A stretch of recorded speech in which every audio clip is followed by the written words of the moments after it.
President of Defense Industry Professor Dr. Ismail Demir announced the new configuration of ULAQ SİDA with a video sharing on Twitter. The new configuration, previously exhibited at fairs such as DIMDEX 2021, carried the YALMAN weapon system at the rear and 12.7mm RCWS at the front. In the shared video, it is seen that the rear compartment can also carry the DSH Rocket launcher, triple light torpedo launcher and towed sonar, apart from the YALMAN weapon system.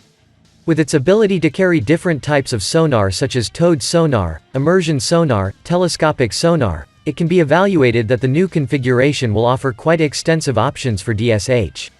It is noteworthy that the domestic diesel engine is emphasized in the more modular configuration compared to the first produced configuration. As it is known, it was announced that ARES Shipyard and TÜMOSAN would cooperate on the use of domestic marine diesel engines in ULAQ SİDA. The new configuration will have a locality rate of nearly 90% in total. ARES Shipyard included images of ULAQ SİDA electronic warfare configuration in its Twitter post regarding the visit of Ankara Military Attachés Union. After the electronic warfare configuration of Marlin S. SİDA, developed in partnership with Aselsan, Safin, with the electronic warfare configuration of ULAQ SİDA, Turkey has an SİDA capable of electronic warfare in 2 different displacements.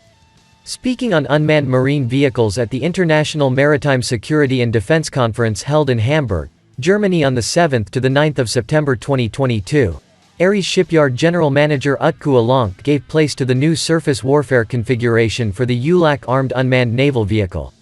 The new design draws attention with its lower silhouette than the first shared design for the surface warfare configuration.